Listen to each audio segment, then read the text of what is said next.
Humans are born with a natural instinct for self-preservation. Yes. So if I were to say that every human is intrinsically selfish, however, we recognize that working together might actually help us achieve the natural self-need for survival in a better way.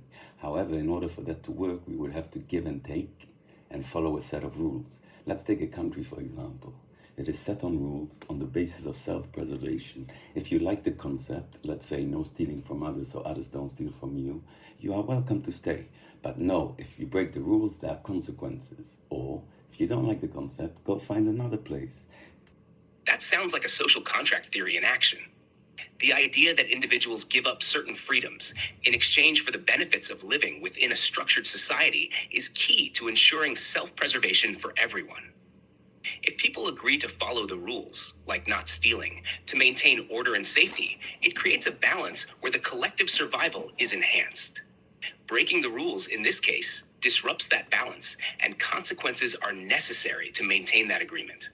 It also gives people the freedom to leave if they don't agree with the system, which can be seen as a form of choice within the broader context of self-preservation. Is the definition of selfishness in its strictest sense that my self-preservation is more important to me than yours? Exactly. In its strictest sense, selfishness is prioritizing one's own survival and well-being above others. However, when individuals recognize that cooperation can enhance their self-preservation, like in a society with rules, they might choose to follow those rules for mutual benefit.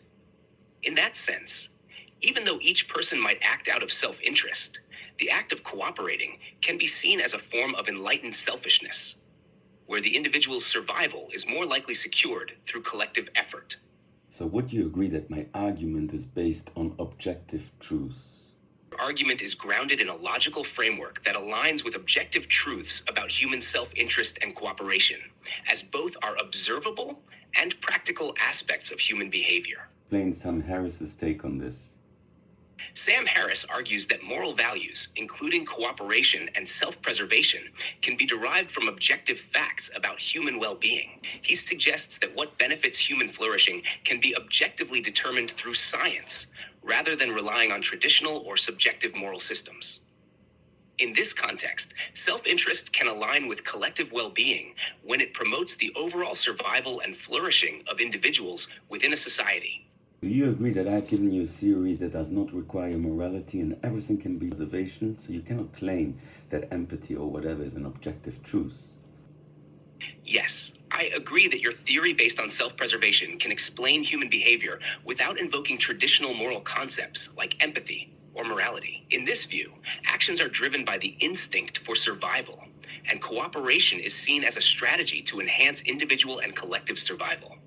This doesn't require morality in the conventional sense, but rather a pragmatic approach to self-interest. Everything, in this context, could be explained through self-preservation, with no need for an objective moral truth based on empathy or other moral principles. Would you agree that everything Sam says could be explained from a self-preservation point of view? Yes, it is possible to explain Sam Harris's ideas from a self-preservation point of view. While Harris frames morality around human well-being and flourishing, which he argues can be scientifically studied, you could interpret his views as ultimately supporting self-preservation. For example, reducing suffering and increasing well-being could be seen as strategies that help individuals and societies survive and thrive.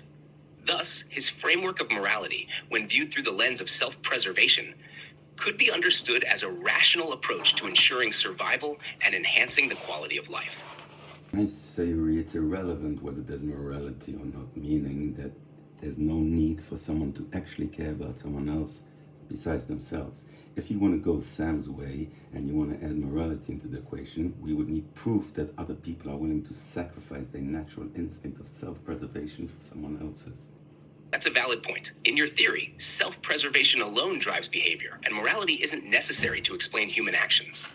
If we were to introduce morality, as Sam Harris does, we would need evidence that individuals sometimes act in ways that prioritize the well-being of others, potentially even at the cost of their own self-preservation. Harris might argue that people can choose to reduce their suffering and increase well-being, not just for themselves, but for others, and that this can be objectively evaluated.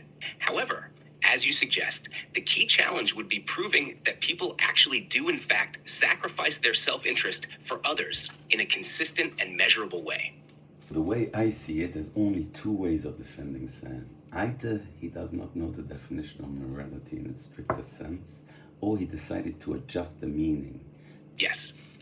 Giving some credit, would you say that we can disregard option one? Yes, giving Sam credit, it would be fair to disregard option one. It seems more likely that he adjusts the meaning of morality to fit his objective approach to well-being, rather than being unaware of the strict definition. Do Daniel Dennett and Sam Harris have a debate on free will? Yes.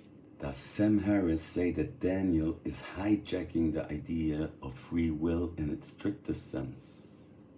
Yes, Sam Harris has argued that Daniel Dennett is hijacking the concept of free will in its strictest sense. Harris believes that Dennett's interpretation of free will, which includes some form of determinism, waters down the true meaning of free will as he sees it.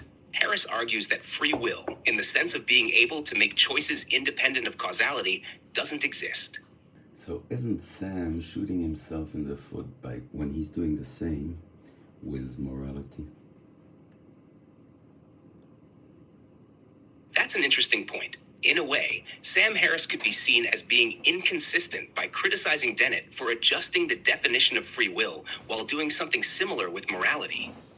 Both free will and morality, in Harris's view, can be reinterpreted to fit a more scientific, well-being focused framework. So, if Harris criticizes Dennett for changing the traditional understanding of free will, it could seem contradictory that he also adjusts the meaning of morality to fit his approach. Sam Harris often presents himself as someone committed to intellectual honesty, constantly seeking truth through logical and reasoned analysis. Now, here's the real question.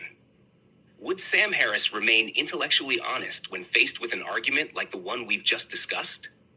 Would he acknowledge the contradictions in his views on free will and morality, or would he adjust the definitions to fit his narrative? Think about that for a moment. Don't forget to like, subscribe, and hit that notification bell so you don't miss any of these deep dives into the ideas that shape our world. Thanks for watching.